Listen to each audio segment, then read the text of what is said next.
The Outlanders Journey. Tier 1, Level 1. Chapter 6. Bach. You and Laurel have to keep a constant eye on Maya Lee. In order to maintain her furbolg disguise, she has to reactivate her hat every hour, which risks triggering her wild magic each time. Something unexpected happens at least once a day, but most of the effects so far have been harmless, even somewhat endearing.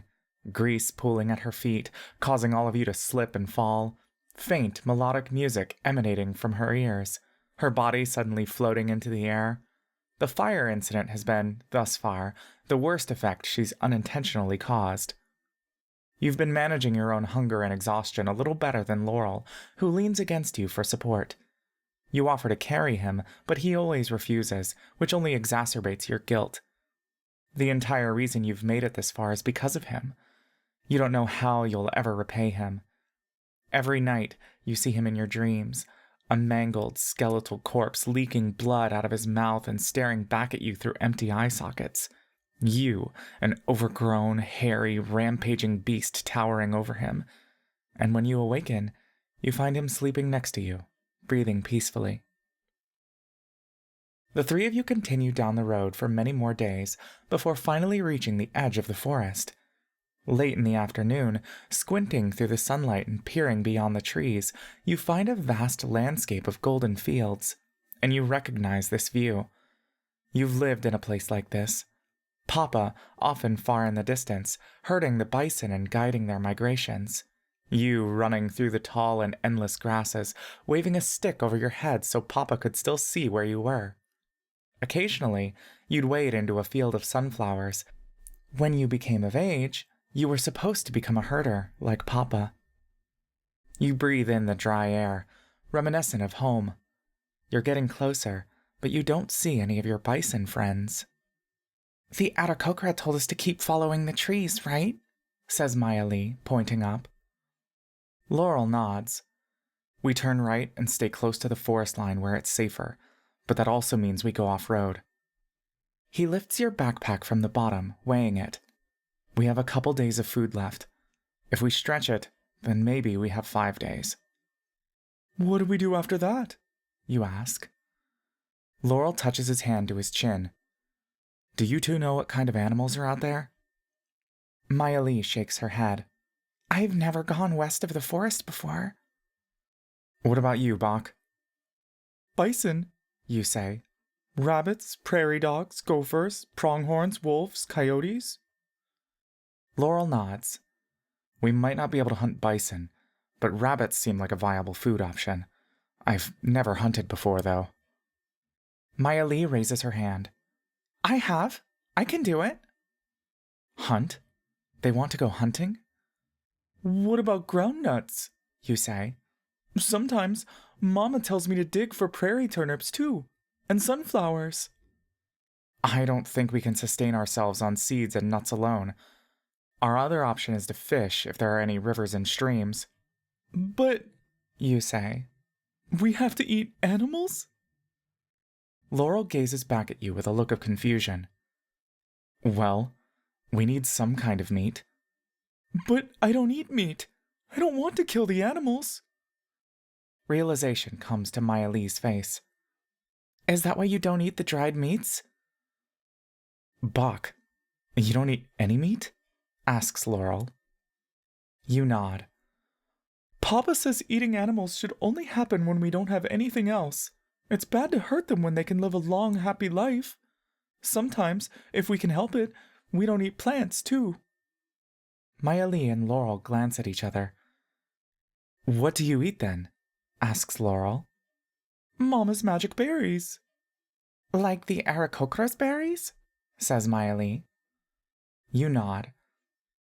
"Sometimes, if we ask nicely, we can drink bison milk, but only if they let us. Sometimes mama bison have too much milk in their bellies, so we take some to make them feel better." "Do you hate it when we eat meat?" asks Maya Lee. You shake your head. "If you're hungry, then you need to eat to live. That's what Papa used to say." "Did Sanos make you eat meat?" asks Laurel. You try to recall all of your meals back then, though you don't know how much of your memories were fabricated. You had to kill a lot of magically conjured animals, but you ate mostly bread and cheese. No, I don't think so. Do you think, asks Laurel, that Papa would consider our situation desperate enough that we have to eat to live? You can tell, even in his shape-shifted form, that Laurel is starving. He's been trying to hide his exhaustion and sickly complexion, but you can still see the baggy eyes, the swaying when he walks. He gives most of his food to Maya Lee, claiming he's not that hungry. When you offer him more of your food, he always refuses. Papa would think, you say, it's okay to hunt. Laurel nods, giving you a languid smile. I'm not going to force you to kill, but we might need your physical strength to help. You picture yourself hacking your sword into a bison's neck, frightened eyes begging for its life, the blood pooling, Laurel lying motionless on the ground. Okay, you say. I can do it. You continue north for days, following the edge of the forest. The Great Plains to your left, its arid breeze scattering little specks of dust onto your face. It really is like home again, but the bison are still missing. You don't know if this is a good thing or not. You wish to see them, if only as extra confirmation that you're almost home, though you don't want to hunt them. But if you don't hunt them, then Laurel will starve, so maybe you should want to see them anyway. You don't know what's right and what's wrong, what's good and what's bad. The food is rapidly diminishing. Maya Lee and Laurel have not said anything explicitly to you, but you remember Elithor's instructions. Do what is necessary to protect. He gave you this sword for a reason. Finally, after about 5 days, Maya Lee swallows the last crumb of food. It's been raining frequently enough that you can replenish your water supplies, but there is nothing left to eat. Maya Lee digs and digs at the bottom of the backpack, pouring nothing into her mouth. You have to hunt now. It's morning, and the sun is low. The animals should be out and about. A few hours into your search, you hear a rustle in the grasses, a few paces to your left. Everyone stops. The long ears of a jackrabbit poke out, followed by a chubby head.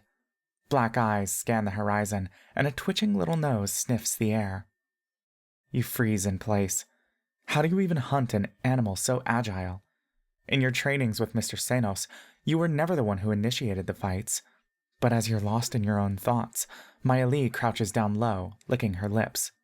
You glance at her, finding excitement in her eyes. She looks at you and nods once, and then she takes off before you can even open your mouth. Instantly, the rabbit drops its head and bounds away. It weaves around in unpredictable patterns. All you hear is frantic scurrying. Maya Lee leaps into the grasses, disappearing into the foliage. Laurel grabs your hand, holding his breath. A blue light flashes several paces away, and you hear a short, piercing squeal from the rabbit. Another breeze rolls through the fields. It's silent. I got it! She finally calls. Laurel exhales loudly, hand to his chest. Thank the gods we have her with us, he says. He smiles at you, squeezing your hand. You all right? You nod, the shame washing over you. You're relieved you didn't have to do it this time, but you're as good as dead weight. Maya Lee marches back to you, proudly holding up the limply hanging jackrabbit by its hind legs. Its eyes are still open, and blood is dribbling out of an open wound on its stomach. Laurel pats you on the back and approaches Maya Lee. He leans down and whispers in her ear, handing her the empty backpack from the temple. She nods, glancing at you, and she takes the backpack. Once again, she disappears into the brush. Laurel returns and touches your arm. Come help me make a fire, he says softly, coaxing you to turn away. Under a small cedar tree, the two of you collect dried leaves and branches, forming them into a rough cone shape. With a flick of his wrist, Laurel ignites a small fire. I'm not going to force you to eat, says Laurel. He stokes the flames with a stick. But we really can't be picky with our food out here. I know, you say. bending over yourself, pressing your arms into your stomach. It feels tight, like there's a knot inside. I probably could have asked for more food at the temple, and if I didn't put all my money into that bag of holding, we'd likely last a little longer. No, Laurel, you say. I'm the bad one. You do so much for me. You would be home if not for me. Laurel chuckles. Home and miserable, I suppose. But you would be safe and not hungry. Safe? He says, still laughing. As a changeling in New Everlon? There's no safety. Not really. He glances up. It's funny. No one knows I'm a changeling except my family and you two. And I guess Sanos knew. Really? Why? For safety. We had to hide our true identities, because if we were ever found out, bad things would happen to us. My father lived through a raid once. His family got taken away, and he never saw them again. The only reason he's still here is because he just happened to not be home at the time. He watched from a neighbor's house as his siblings and mom and dad were taken away in chains. So he was always afraid for us, too. What happens when they get taken away? I don't know, he says. No one's ever come back to tell us. Oh, you say. You never considered the downsides of being a changeling. You don't know why you felt so strangely envious the first time you witnessed Laurel's shape-shifting ability. It's saved you all in a pinch many times since then, too. And the simple allure of being able to instantly mold yourself into a different person altogether. Beautiful and refined and much, much better than you can ever be. It's funny, says Laurel. I don't think I realized it then, but when I first met the two of you, and you told me how you got taken away from your families, I don't know. I remember the looks on both of your faces. Maybe that's what my father looked like too, when he was a child. I don't know. Do you miss your family? You ask. Yeah, I do. Do you wish you didn't come with me? No, I don't. But you wish they were with you. To your surprise, he shakes his head. Living the way they told me to live was so empty. Maybe, in the grand scheme of things, it's a small sacrifice, but I think I hated my father for making that decision for me. Maybe I'm just an ungrateful brat, but I couldn't take any more of it. Even though things are tough out here, I have already made my peace with leaving my family behind, and I think we're all better off for it. I think my brother will be happier without me messing up his life. All things considered, I'm glad I'm out here with you. You didn't expect him to say such a thing. He's so good, and he thinks he's bad to his brother. But you don't hate me? You say. Why would I ever hate you? I think I'm very bad, you say. Laurel laughs. You're better than all of us. You fix your gaze on the fire, taking a stick and poking at it. The heat is making your eyes water. He's just saying these words to make you feel better. Mayalee returns with a full knapsack. You might want to close your eyes, Bach, says Laurel. You shake your head. It's okay. I want to look. Mayalee opens the flap and begins to take out the skinned, fleshy remains of the jackrabbit. A dagger sits on top. The head is gone, and it appears to have been cleaned as well, as there is very little blood remaining. With sticks, she and Laurel impale the dead animal and prop it up over the fire. You watch it roast, turning from pink to white to brown. It crackles and sizzles over the fire. You take slow, rhythmic breaths to hold down your stomach. Your appetite is gone, despite how hungry you should be. I'm sorry, you think. I'm sorry we have to eat you. Laurel offers you a skewer, and you accept it. It's already dead, and letting the body go to waste is also cruel. You thank Laurel and take a bite. You've never had rabbit before. It's dry and has a bitter, almost grassy aftertaste. It's not a bad flavor, but it all feels so wrong and unnecessary. Why eat something so dry and tough when you can enjoy Mama's berries? You chew slowly, silently. The other two are quiet as well, their eyes fixed on the ground, as if they are ashamed of you as well. The next day, you kill your first jackrabbit. You and Maya Lee flank it on opposite sides, and as you two close in, she snipes its leg. You find it writhing on the ground, just a trickle of blood staining the grasses. You kneel and tilt its head back to expose the neck, and it looks at you as you say, "I'm so sorry." It squeals and twitches, as if pleading for its life. You don't avert your eyes. You keep your hand steady. With the same dagger you used to stab Laurel, you slice its throat, and its body goes limp. The three of you have it for lunch.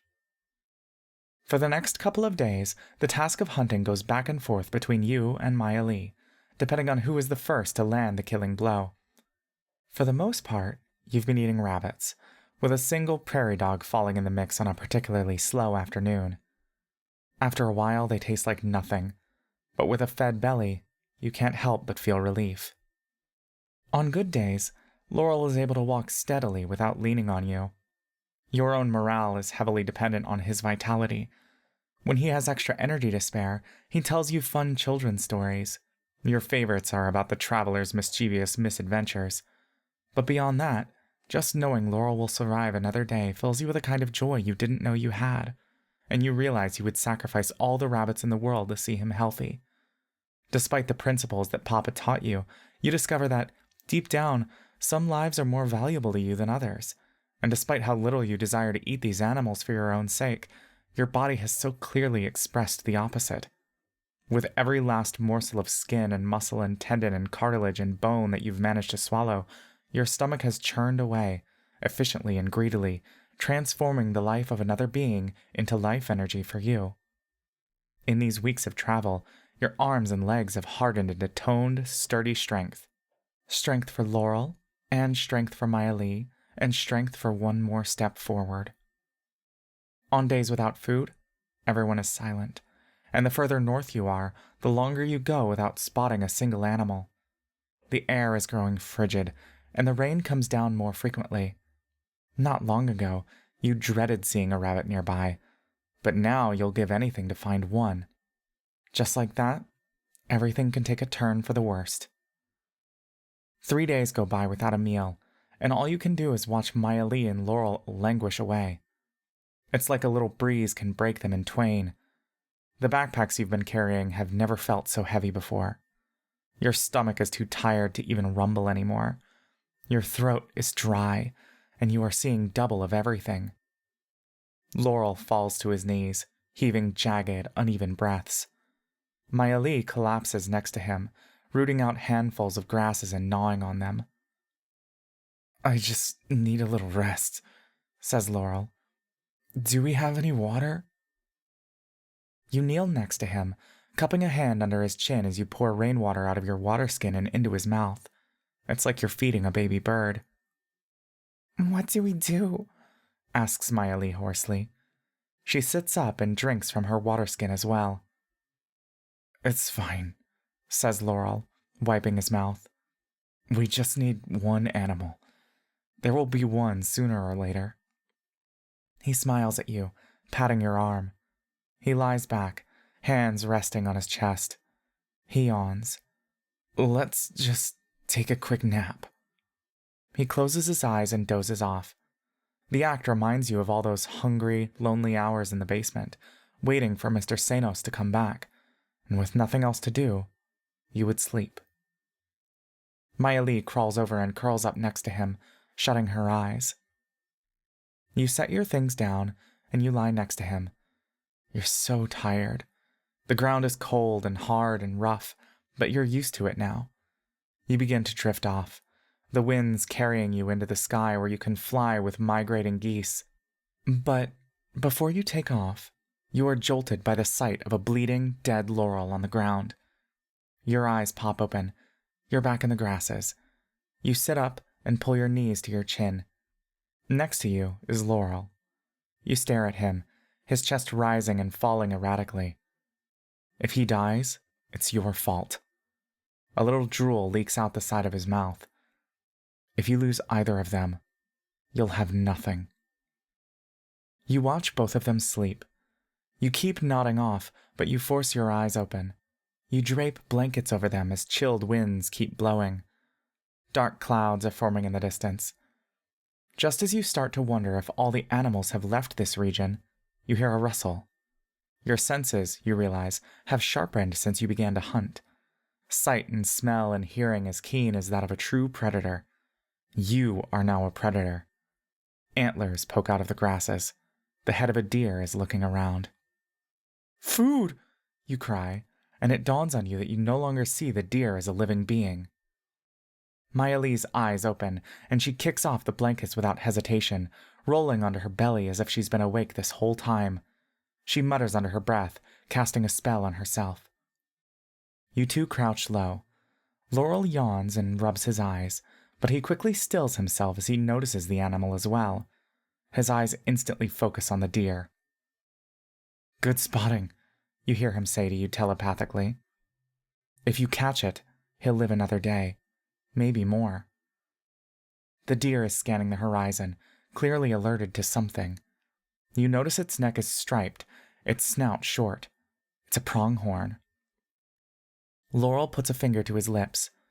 "No sudden movements," he whispers. "We need to be as stealthy as possible. Let's all try surrounding it?" You nod. But before you move, it twists its head around and suddenly bolts. Not away from you, but towards you. Maya Lee shoots up and charges after it. "Wait!" Laurel hisses. "Maya Lee!" You've never seen her run so fast before. She's disappeared into the grasses. "Maya Lee!" you shout. You leap to your feet, chasing after her. You hear Laurel trip over himself and struggle behind you. The pronghorn spots you first, and it careens to the right, dashing even faster now. A spear sails across the air, arcing toward the animal and scraping its leg. "Shit," you hear Laurel say. Maya Lee, get back here!" There's rustling all around you now. An arrow launches into the air. You grab the hilt of your sword, and you draw your blade for the first time. Far away, you spot Maya Lee stopped dead in her tracks, as if paralyzed by something. She takes a single, timid step back. The pronghorn is still galloping away. Another arrow soars across the sky and pierces the animal through its neck. It collapses to the ground with a thud. "Buck, get down!" you hear Laurel say telepathically. He grabs your arm from behind, pulling you down with his entire body weight. "But Maya Lee," you say. "I know, but we have to be quiet." The two of you crawl slowly to her, and soon you hear a low, growling sound belonging to a wolf. She's only a few feet away from you now, still backing up step by step. You see it now, bared yellow teeth, long, matted coat of black fur, narrowed eyes, crouched posture as if it's ready to pounce on her. It's huge. It's not just a wolf, but a dire wolf. Normally, a dire wolf would be going after the pronghorn, so why is it targeted Maya Lee? She takes another step back, spotting you in her peripheral vision. She spins around and begins to run. The wolf barks and leaps after her. You shoot up to your feet, raising your sword. This wretched husk of a body that you have, a chimera of the different animals you've killed and consumed. But if this body can do any good, do anything constructive, then perhaps it is meant to be this, to be powerful, to murder for the ones you truly care for. You charge. Behind you, you hear a strange, discordant sound, like the whispers of multiple voices. You pull your sword back, ready to swing, but just as it's about to pounce, it whimpers loudly all of a sudden, falling back to the ground. It shakes its head and turns its tail, bolting away instead. You turn to see Laurel, arms raised, eyes narrowed, completing an incantation. Maya Lee rushes into your arms, but not before the grasses around you rustle again. You pull her close, keeping your sword raised. To your surprise, you hear the voice of a young boy shouting something. He bursts out of the brush, rushing to the direwolf. Dark green skin, a mop of short black hair, uneven tusks protruding out of his lower lip, and a web-patterned scar on his face. He grabs the wolf by the ears and rubs its back, cooing softly. Then he turns, his eyes narrowing at Laurel. He waves a dagger defensively at all of you.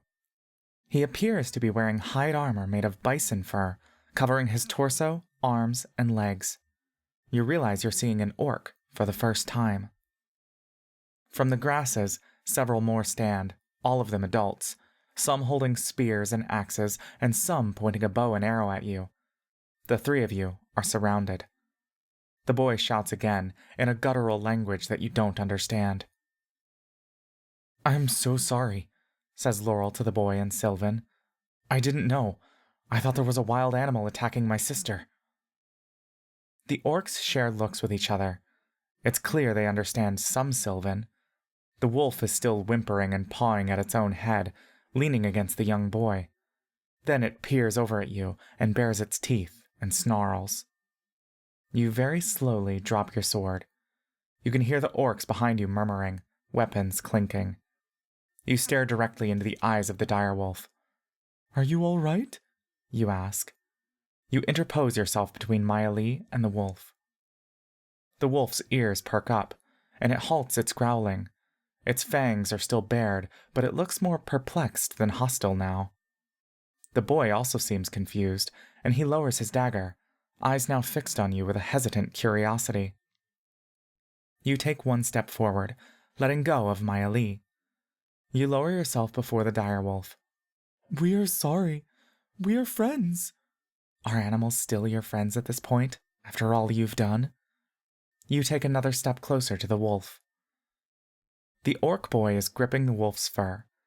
The direwolf closes its mouth and tilts its head.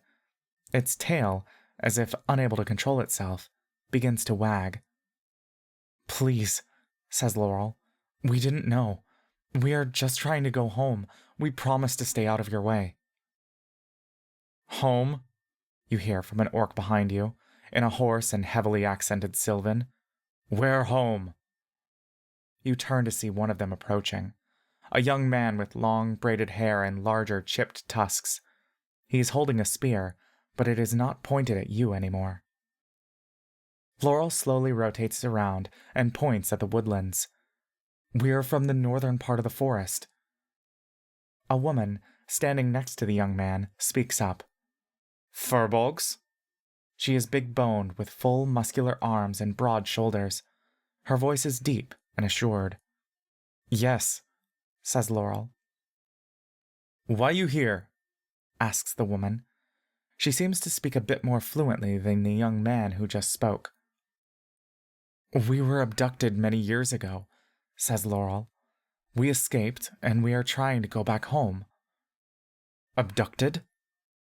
"Stolen, taken away from our families," says Laurel. "Who steal you?" asks the woman. "A mage from New Everlawn," says Laurel. "An elf?" Laurel nods. "Yes." Something cold and wet brushes your hand, and you turn to see the wolf sniffing your fingers.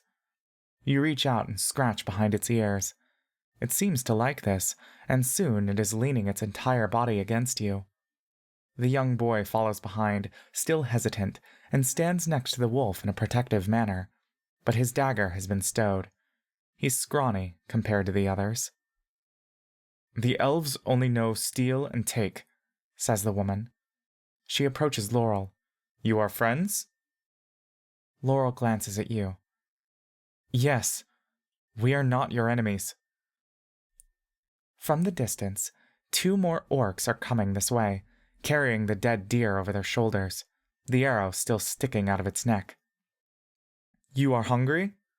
asks the woman, noticing the way you are all staring at the animal. After a pause, Laurel answers, "Yes." She reaches into her pockets, pulling out a handful of starchy yet fibrous gray plant, cut into pieces. She chews on one and extends her arm out toward you, offering the rest. Maya Lee steps up to her, hesitantly but curiously. "What is it?" asks Laurel. "Cattail root," she says. She kneels and offers it to Maya Lee. Laurel approaches instead, cupping his hands together. The woman pours the food into his hands. He returns to Maya Lee, who immediately pops one into her mouth, chewing slowly. Then she grabs another and another and another, stuffing her face like a chipmunk. "Thank you," says Laurel. "You come with us," says the woman. "Stay with us.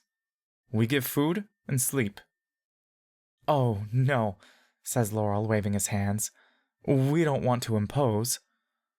He glances at you with worried eyes. You hear his voice in your head. "Do you think they'll be hostile with us if they find out Maya Lee's an elf? They seem to have something against elves." You didn't even think about this. Will they see through Maya Lee's disguise and think she's a New Everlon elf? "Maybe we can explain." "Come," says the woman. "Thank you," says Laurel, "but we just need some food, and we will go." "No," says the woman tersely. "Come. Not safe. It rained bad tonight." She grips Laurel's arms, nudging him along.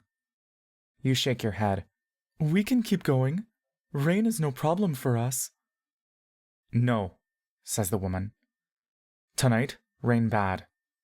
She can't seem to find the right words, so she imitates the sound of thunder and gestures the crackle of lightning with her hands. "Low here. No trees keep you safe." Maya Lee glances up at you, mouth full of the cattail root, seemingly eager to go. "What do you think?" you hear Laurel say in your head. He gazes at you, as if asking for your final judgment.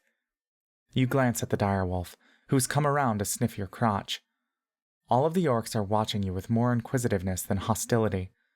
You know very little about orcs, except that they are hunters of the bison papa herds. There is no animosity, though, as you've been told that they do their part in maintaining the population.